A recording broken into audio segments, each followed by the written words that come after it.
Untuk membahas lebih dalam mengenai pembaruan aturan simpanan tabungan perumahan rakyat atau TAPERA yang juga menyasar pekerja swasta dan pekerja mandiri, sudah bersama kami Saudara Sekretaris Jenderal Badan Pengurus Pusat Himpunan Pengusaha Muda Indonesia atau HIPMI Angga Wira dan pengamat kebijakan publik Agus Pambagio. Selamat petang Bapak-bapak. Petang, Selamat petang, Assalamualaikum. Baik. Eh, Mas Angga, dari sisi pengusaha, bagaimana nih tanggapan Anda soal kebijakan TAPERA ini? Apakah sempat diajak bicara oleh pemerintah? Iya, tadi kita dengar ya berbagai pendapat dari masyarakat ya terkait apa ya mungkin statement yang disampaikan oleh pemerintah. Ya memang kalau kita lihat secara komprehensif, kita juga belum mengetahui secara detail dan teknis soal ini ya. Nah memang perlu pengkajian yang komprehensif sehingga benar-benar proses sosialisasi kepada pekerja dan pengusaha ini bisa benar-benar kita pahami ya. Walaupun tentunya pemerintah dalam mengeluarkan suatu kebijakan seperti ini juga pastinya memang melihat problem yang dihadapi juga oleh masyarakat saat sekarang ini ya. Memang kalau kita lihat secara faktual eh, eh, pekerja-pekerja muda saat sekarang ini memang kesulitan untuk mendapatkan perumahan ya, padahal ini adalah kebutuhan primer bagi para pekerja sebenarnya. Jadi memang perlu ada strategi khusus yang dilakukan pemerintah untuk membantu ya para pekerja ini untuk bisa mengakses perumahan yang layak ya dan Baik. affordable ya. Mas Angga, Begitu. tapi kalau tadi beban 0,5% kepada pengusaha itu bagaimana? Memberatkan tentu atau bagaimana menurut Anda? Kalau menurut di pandangan saya ini kita pastinya akan menuai pro dan kontra ya. Nah, saya rasa 0,5% ini masih dalam taraf yang bisa kita akomodir ya. Oke. Untuk menjadi suatu komitmen ya, agar tentunya ini bagian daripada kontribusi kita terhadap kesejahteraan pekerja. Oke. Walaupun memang ada kewajiban-kewajiban lain ya seperti BPJS tenaga kerja gitu kan.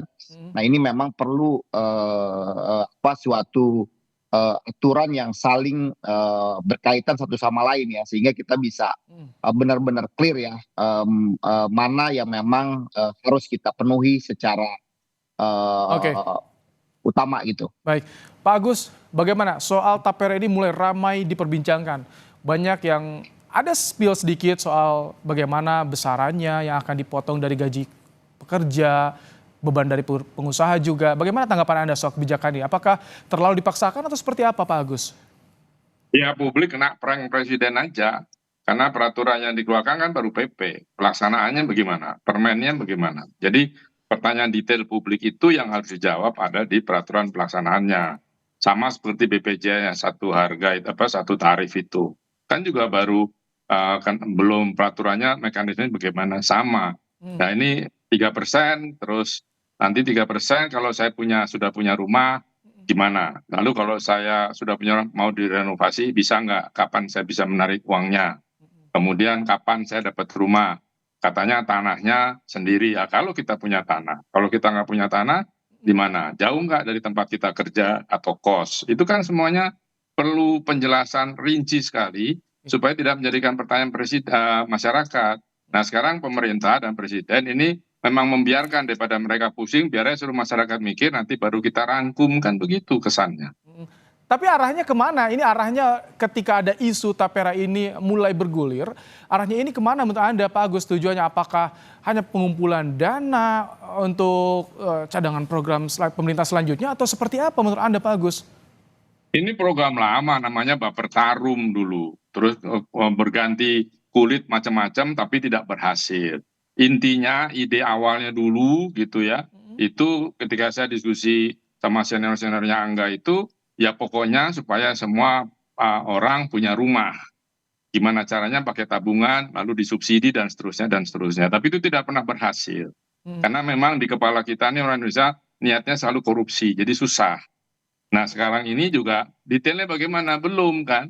kita belum tahu seperti apa. Jadi di prank dulu sama presiden, nanti kita rame, nanti diambil mungkin. Yang harusnya itu berupa konsultasi publik untuk bisa mendengarkan semua aspirasi masyarakat. Nah, ini konsultasi publiknya lewat prank begini. Oke, Mas Angga, kalau dari pengusaha sebetulnya masukan bagi pemerintah itu bagaimana? Karena bicara soal perumahan tadi, sekarang di Jabodetabek saja banyak perumahan yang jauh sekali dengan kawasan perkantoran.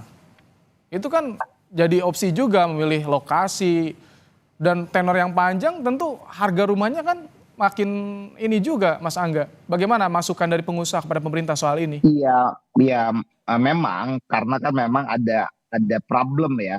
Nah, problem ini kan memang harus diatasi dengan sebuah kebijakan ya. Kebijakannya harus tepat tadi seperti senior saya tadi sampaikan. Nah, memang nggak mudah walaupun kita juga bisa berkaca atau mengambil referensi di berbagai negara ya. Kalau saya lihat juga, saya pelajari juga di berbagai negara juga ada model-model seperti ini ya. Nah, tapi tentunya karena perumahan ini pastinya juga menyangkut banyak banyak problem dan skenario yang harus disampaikan ya, memang harus benar-benar didetailkan gitu loh, karena tadi menyangkut lokasinya di mana, lalu berapa lama dan yang lain-lain sebagainya. Apakah itu rumah tapak atau apartemen, itu juga kan menyangkut selera misalnya gitu. Nah, ini kan juga nggak mudah ya untuk mendapatkan suatu solusi yang benar-benar tepat dan komprehensif. Tapi menurut saya ya ini harus diatasi, kalau enggak ya akan menjadi permasalahan yang makin kompleks ya.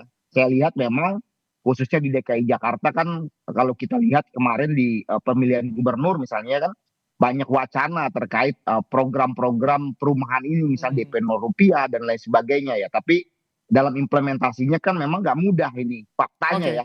Nah, ini kan pasti ada tantangan dan itu memang harus pemerintah pusat yang bisa turun tangan, karena ini kan kalau kebijakan perbankan dan lain sebagainya, misalnya FLPP ini kan kebijakannya ada di pemerintah pusat. Jadi harus benar-benar komprehensif ya, detail benar-benar seperti Mas Agus, saya sepakat tadi ya. Oke, Pak Agus, ketika masyarakat banyak yang resah bertanya betul akan dipotong, kapan dipotong, jumlahnya berapa, Presiden Jokowi bilang soal keberatan masyarakat ini wajar untuk kebijakan baru. Tanggapan Anda bagaimana, Pak Agus?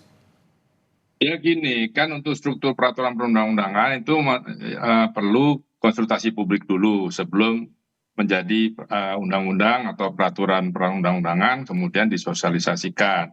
Yang penting adalah di konsultasi publik ini. Nah, konsultasi publik kan ketemu dan sebagainya itu mahal, anggarannya habis buat makan siang gratis nanti. Jadi ya dilepas saja ke masyarakat, masyarakat bisa berceloteh, nanti baru diambil itu. Itu pemahaman saya.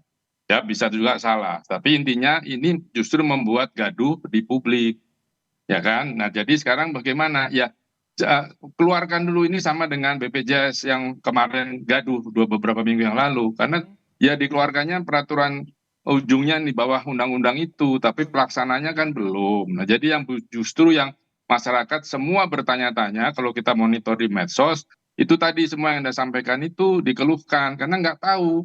Saya mau komentar juga barangnya gimana, peraturannya mana dulu gitu. Kan katanya 2027, tapi sebelumnya saya belum baca pasti kapan itu peraturan menteri dan peraturan instansi yang terkait mau dikeluarkan paling lambat, kan biasanya ada itu di pasal tertentu. Nah, itu dulu. Nah, sekarang baru ada, kalau enggak pasti akan terus tidak pasti begini. Karena nggak jelas yang pegangan publik itu apa, nggak ada. Publik dan juga pengusaha nggak ada, ya meraba-raba saja. Nah, persoalannya biaya hidup kita di Jakarta untuk transportasi sudah 30% lebih, mau dipotong itu mana, itu aja. Makin banyak potongan yang dirasakan. Pak Agus, terima kasih untuk pandangannya. Mas Angga juga terima kasih telah bergabung bersama kami di program Kompas Petang sore hari ini. Sehat-sehat. Makasih.